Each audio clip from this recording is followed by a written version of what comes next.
பெரியம்மா ராஜகாளியம்மா பாளையத்தாயம்மா பங்காரு மாயம்மா முத்துமாரியம்மா பத்ரகாளியம்மா முண்டக்கன்னியம்மா எங்கள் சென்னியம்மா குங்கும கோதைய அன்னைய சோதைய செந்தூர தெய்வானை சிங்கார பூபதி அன்னை விசாலாட்சி சௌடாம்பா விருப்பாட்சி சுந்தர நீலிய சௌந்தர மாலிய வள்ளியம்மா எங்கள் அல்லியம்மா தங்க செல்லியம்மா செல்ல கொல்லியம்மா அடி அங்காளம்மா எங்கள் செங்காளம்மா அருள் முப்பாத்தம்மா அனல் விப்பாத்தம்மா சிங்காரி ஒய்யாரி சங்கரி உமையம்மா மண்மாரி பொன்மாரி செல்லாயி சிலம்பாயி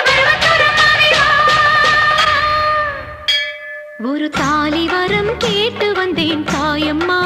கண் திறந்து பாரம்மா வேறு துணை யாரம்மா ஒரு தாலி வரம் கேட்டு வந்தேன் தாயம்மா கண் திறந்து பாரம்மா வேறு துணை யாரம்மா குத்தமில்லா ஒரு உத்தம நெஞ்சுக்கு சோதனைகள் எதுக்கு அவர் கட்டிய தாலிக்கும் பொட்டுக்கும் பூவுக்கும் காவல் கொடு